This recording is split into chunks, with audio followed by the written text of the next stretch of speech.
톨스토이는 말했습니다. 모든 사람은 세상을 변화시키려 하지만 정작 자기 자신을 변화시키려는 사람은 없다고. 그대들은 혹시 이런 경험이 있으십니까? 깊은 밤잠이 오지 않는 시간, 문득 이런 생각이 스치는 순간, 나는 언제까지 이렇게 살 수 있을까? 이 숨이, 이 하루가, 이 곁에 있는 사람이 영원할 것이라고 믿고 있지만 정말 그런 것일까? 아마 누구나 한 번쯤은 그 질문 앞에 멈춰 선 적이 있을 것입니다. 그런데 이상한 일이 있습니다. 그 질문이 찾아오는 순간 우리는 재빨리 다른 생각으로 덮어버립니다. 내일 할 일을, 다음 주 약속을, 다음 달 계획을 떠올리며 그 질문을 서랍 깊숙이 밀어 넣습니다. 죽음이라는 단어를 입 밖에 꺼내는 것조차 불길하게 여깁니다. 아직 멀었다고, 아직 내 이야기가 아니라고 그렇게 거리를 둡니다.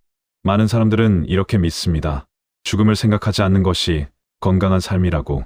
오늘을 즐기고 내일을 계획하는 것이 현명한 태도라고. 맞는 말입니다. 그러나 진짜 핵심은 죽음을 생각하느냐 마느냐에 있지 않습니다. 지금 이 순간을 얼마나 충분히 살고 있느냐에 가깝습니다. 그리고 그 차이가 한 사람의 마지막을 결정짓습니다. 1859년 러시아의 한 작가가 짧은 소설 한 편을 세상에 내놓았습니다. 31살의 레프 톨스토이였습니다. 제목은 간결했습니다. 세 가지 죽음, 귀족 부인의 죽음, 농부의 죽음, 그리고 나무 한 그루의 죽음. 세 개의 죽음이 나란히 놓일 때 우리는 비로소 묻게 됩니다. 왜 어떤 죽음은 발버둥으로 가득하고 어떤 죽음은 잠드는 것처럼 고요한가? 그 차이는 재산에서 오는 것인가? 성품에서 오는 것인가? 아니면 전혀 다른 어딘가에서 오는 것인가?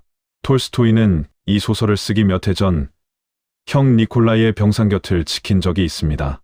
폐결핵이었습니다. 형은 천천히 쓰러져갔고 젊은 톨스토이는 그 곁에서 무력하게 서 있었습니다. 그때 그가 본 것은 형의 고통만이 아니었습니다.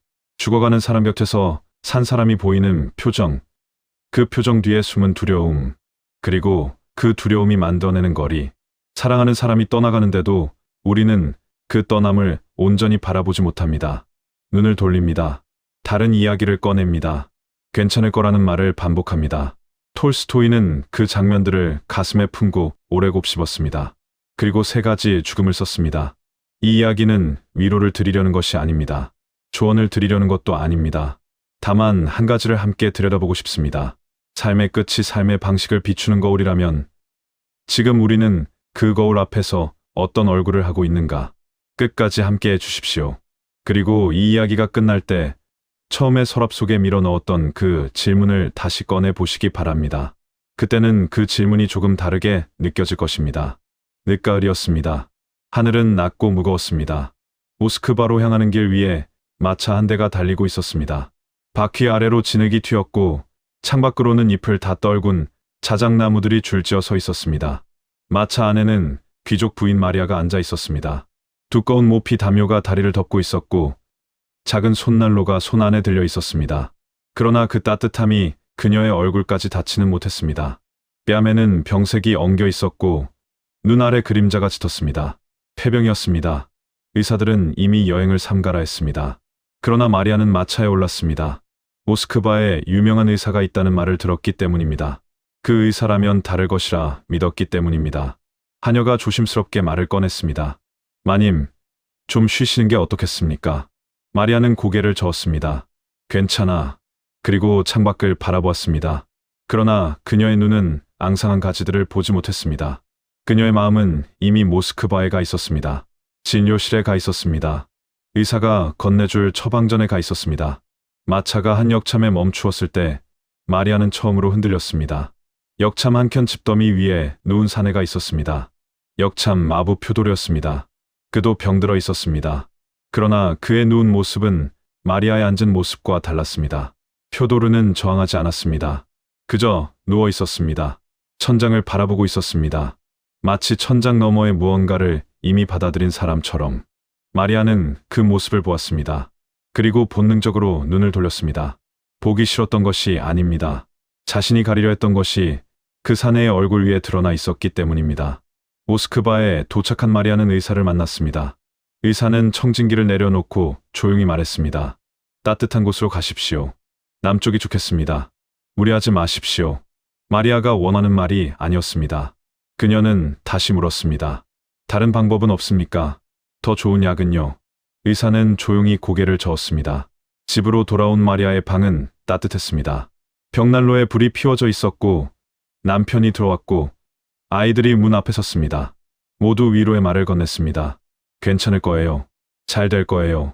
그 말들이 마리아의 귀에 들렸습니다. 그러나 스며들지 않았습니다. 그녀는 그 순간에도 다른 생각을 하고 있었습니다. 남쪽으로 가면 나을 수 있을까? 약을 바꾸면 어떨까? 다른 의사를 찾아봐야 하지 않을까? 남편의 얼굴을 보지 못했습니다. 아이들의 눈빛을 보지 못했습니다. 벽난로의 온기가 얼마나 따뜻한지 느끼지 못했습니다. 그녀의 눈은 항상 어딘가 다른 곳을 향하고 있었습니다. 아직 오지 않은 치료를 향해, 아직 만나지 못한 의사를 향해, 아직 일어나지 않은 기적을 향해. 지금 이 방 안에 있는 것들을 그녀는 끝내 보지 못했습니다. 지금 이 순간이 전부라는 것을 마리아는 끝내 알지 못했습니다. 붙잡는 손과 놓아주는 손, 같은 병상 위에 누운 두 사람이 보여준 것은 바로 그 차이였습니다. 마리아는 이불을 움켜쥐었고 표도르는 장화를 내밀었습니다. 같은 죽음 앞에서 두 사람의 손은 정반대 방향으로 움직였습니다. 표도르는 오래 아팠습니다. 폐가 좋지 않았습니다. 기침이 깊었고 숨을 쉴 때마다 가슴 안쪽에서 무언가 긁히는 소리가 났습니다. 그러나 그는 오래도록 이를 놓지 않았습니다. 말을 몰았습니다. 짐을 날랐습니다. 새벽에 일어나 마구간을 청소했습니다. 몸이 버텨주는 한자리를 지켰습니다. 그러다 더 이상 버틸 수 없는 날이 왔습니다. 그날 표도르는 집더미 위에 누웠습니다. 그리고 일어나지 못했습니다. 역참 사람들이 물을 가져다 주었습니다. 담요를 덮어 주었습니다. 표도르는 고맙다고 했습니다. 조용히, 짧게. 그는 불평하지 않았습니다.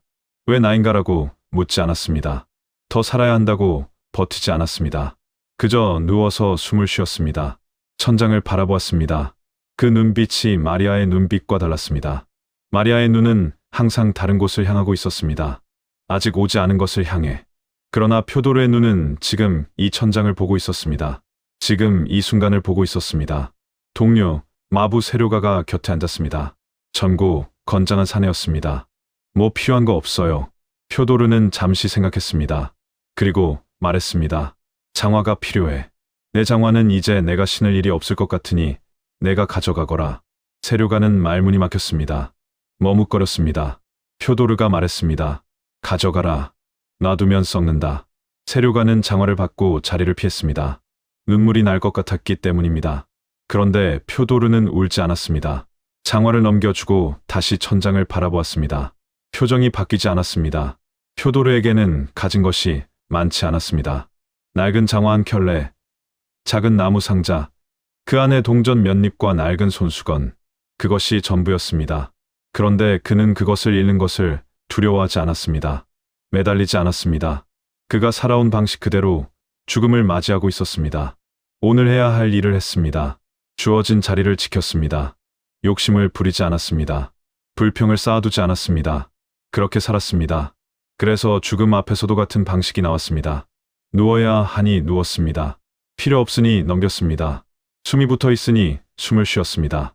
표도르가 마지막 숨을 거두던 밤, 역참은 조용했습니다. 말들이 마구간에서 낮게 숨을 쉬고 있었습니다. 바람이 잔잔했습니다. 표도르는 눈을 감았습니다. 천천히 힘을 빼듯이. 오래 걷다가 드디어 자리에 앉는 사람처럼. 그의 얼굴에는 고통의 흔적이 없었습니다. 저항의 자국이 없었습니다. 그냥 잠드는 사람의 얼굴이었습니다.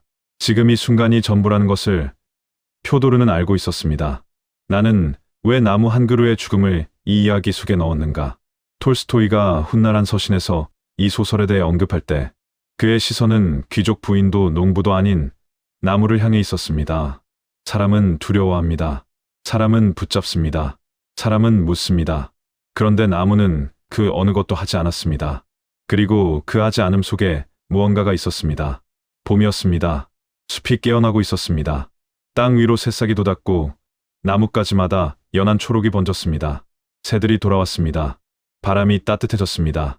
숲 전체가 천천히 조용히 다시 살아나고 있었습니다. 그 숲 한켠에 나무 한 그루가 서 있었습니다. 오래된 나무였습니다.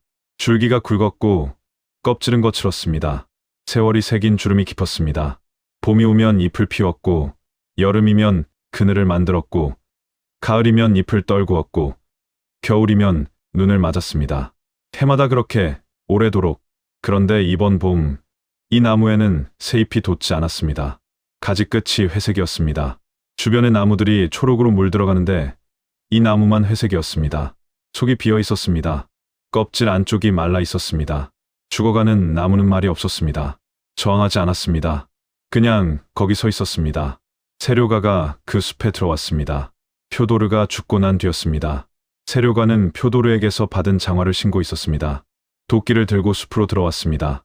세마차의 가로대를 만들 나무가 필요했습니다. 그는 그 죽어가는 나무 앞에 멈추었습니다. 올려다보았습니다. 그리고 도끼를 들었습니다. 첫 번째 도끼질, 둔탁하고 깊은 소리가 났습니다. 나무는 흔들리지 않았습니다. 두 번째, 세 번째, 나무는 천천히 기울기 시작했습니다. 뿌리가 땅에서 당기는 소리가 들렸습니다. 줄기가 휘어지는 소리가 들렸습니다. 그리고 마지막으로 쓰러지는 소리가 났습니다. 나무가 땅에 닿았습니다. 숲이 잠깐 조용해졌습니다. 새들이 날아올랐습니다. 바람이 멈추었습니다. 그런데 이상한 일이 일어났습니다. 나무가 쓰러진 자리, 그 자리 주변으로 햇빛이 쏟아졌습니다. 오래된 나무가 막고 있던 빛이 내려왔습니다. 그 빛 속에서 어린 나무들이 고개를 들었습니다. 풀들이 기지개를 켰습니다. 새싹들이 빛을 향해 몸을 틀었습니다. 나무는 저항하지 않았습니다. 그냥 쓰러졌습니다. 그리고 그 쓰러짐이 숲에 빛을 주었습니다. 자신은 사라졌지만 자신이 사라진 자리에서 다른 것들이 살아났습니다. 이듬해 봄, 그루터기 옆에서 작은 새싹이 돋았습니다. 아주 여린 초록, 끝이 아닌 것처럼 보였습니다. 사라짐이 사라짐만이 아닌 것처럼 보였습니다. 지금 이 순간이 전부라는 것을 나무는 말없이 보여주고 있었습니다. 왜 어떤 사람은 두려움 속에서 가고 어떤 사람은 고요하게 갑니까? 같은 병이었습니다. 같은 폐병이었습니다. 마리아도 표도르도 같은 병에 걸렸습니다. 그런데 병상 위의 얼굴은 전혀 달랐습니다. 하나는 이불을 움켜쥔 채 눈을 부릅떴고 다른 하나는 장화를 넘기고 천장을 바라보았습니다. 그 차이는 어디서 온 것입니까? 재산의 차이가 아니었습니다.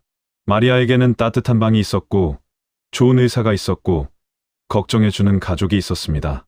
표도르에게는 차가운 집더미와 낡은 담요가 있었을 뿐입니다.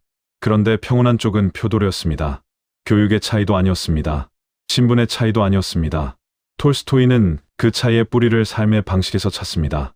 마리아의 삶은 항상 무언가를 향해 달리고 있었습니다. 더 좋은 것을, 더 높은 것을, 더 많은 것을. 지금 가진 것으로는 부족했습니다. 항상 다음이 있었고 항상 더가 있었습니다. 그 방식이 삶을 채웠고 같은 방식이 죽음 앞에서도 나왔습니다. 지금 이 상태로는 안 된다. 더 좋은 약이 필요하다. 더 나은 방법이 있어야 한다. 받아들일 수 없다. 그 거부가 그녀를 끝까지 평온하지 못하게 했습니다.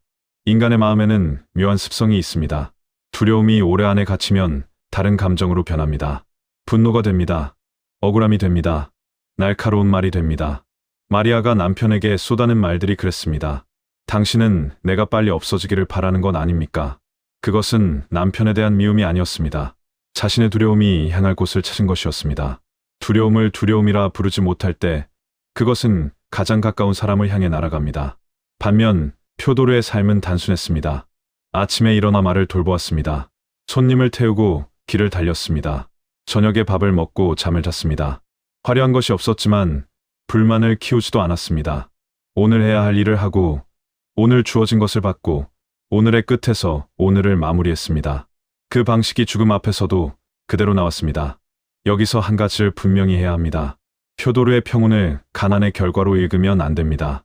가진 것이 없으니 잃을 것도 없어서 평온했다고 읽으면 톨스토이가 말하려는 것에서 멀어집니다. 표도르가 평온했던 것은 그가 삶을 대하는 방식 때문이었습니다. 지금을 충분히 살았기 때문이었습니다. 그리고 마리아를 비난해서도 안 됩니다. 그녀는 나쁜 사람이 아니었습니다. 살고 싶었던 사람이었습니다. 자신이 쌓아온 것들이 사라지는 것이 두려웠던 사람이었습니다. 우리 대부분이 그녀와 닮아 있습니다.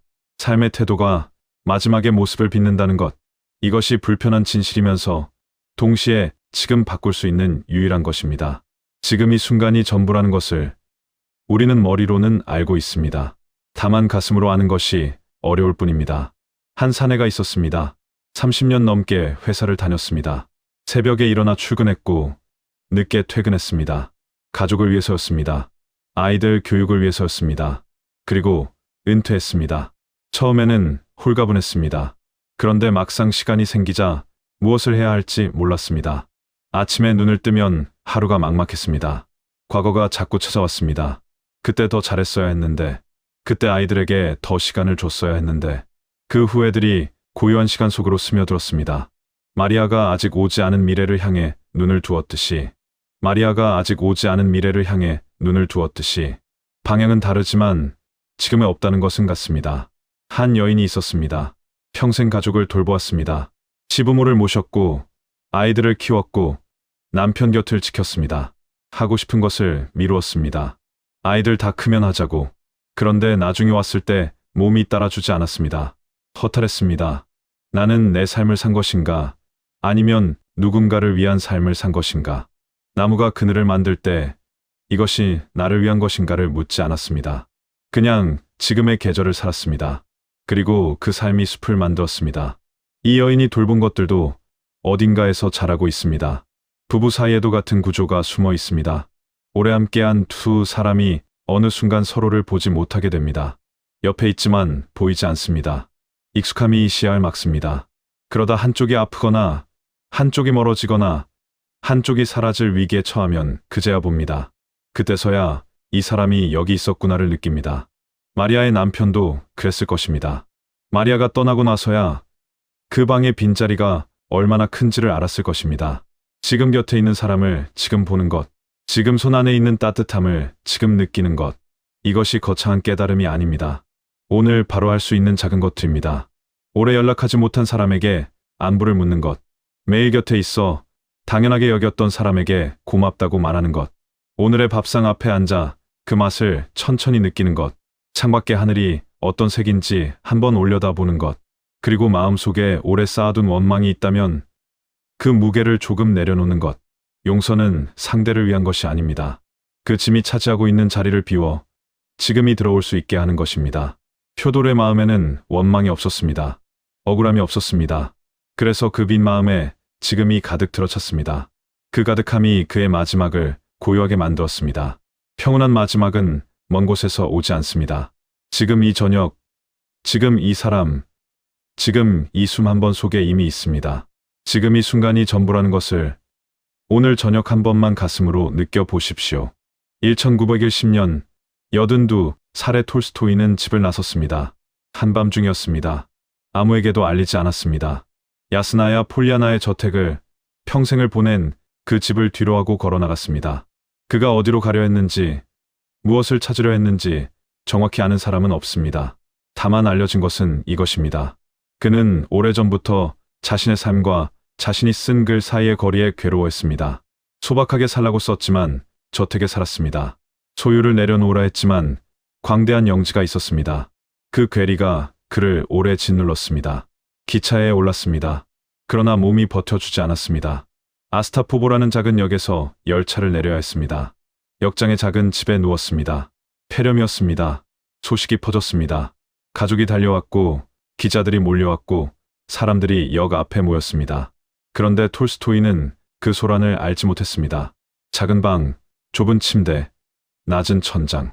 50년 전 자신이 쓴 소설 속 표도르의 마지막 장면과 닮은 풍경이었습니다. 세 가지 죽음을 쓸 때 31살의 톨스토이는 형 니콜라이의 병상 곁에서 죽음을 처음 가까이 보았습니다. 전쟁과 평화를 쓸 때는 삶의 거대한 흐름 속에서 개인의 의지가 얼마나 작은 것인지를 그렸습니다. 안나 카레니나를 쓸 때는 인간이 자기 욕망에 얼마나 정직하지 못한지를 파헤쳤습니다. 그리고 만년에 이르러 이반 일리치의 죽음을 썼습니다. 평범한 관리가 주름 앞에서 비로소 자신의 삶 전체를 돌아보는 이야기. 톨스토이의 생애 전체가 하나의 질문을 향해 수렴하고 있었습니다. 어떻게 사는 것이 제대로 사는 것인가? 아스타포보 역의 작은 방에서 톨스토이는 마지막 며칠을 보냈습니다. 숨이 가빠졌습니다. 의식이 흐려졌습니다. 그런데 마지막까지 또렷했던 순간에 그가 한 말이 전해집니다. 농부들은 어떻게 죽는가? 농부들은 어떻게 죽는가? 50년 전 자신이 그려낸 표도르를 집더미 위에서 장화를 넘기고 고요히 눈을 감던 그 마부를 그는 마지막까지 떠올리고 있었습니다. 마리아는 붙잡으려 했고 표도르는 놓아주었고 나무는 그냥 쓰러졌습니다. 세 개의 죽음이 하나의 진실을 가리킵니다. 삶의 끝에서 남는 것은 얼마나 많이 가졌느냐가 아니라 지금을 얼마나 충분히 살았느냐입니다. 그것이 마리아의 두려움이 말해주는 것이고 표도르의 고요가 보여주는 것이고 나무가 쓰러진 자리에서 돋아난 새싹이 증명하는 것입니다. 그대들에게 한 가지를 여쭙겠습니다. 지금 이 순간 그대의 눈은 어디를 향하고 있습니까? 이미 지나간 어제를 향하고 있습니까? 아직 오지 않은 내일을 향하고 있습니까? 아니면 지금 여기를 보고 있습니까? 처음에 서랍 속에 밀어넣었던 그 질문을 다시 꺼내봅니다. 나는 언제까지 이렇게 살 수 있을까? 그 질문이 이제 조금 다르게 들리지 않습니까? 두려운 질문이 아니라 지금을 살게 하는 질문으로. 삶과 죽음은 결국 마음의 문제입니다.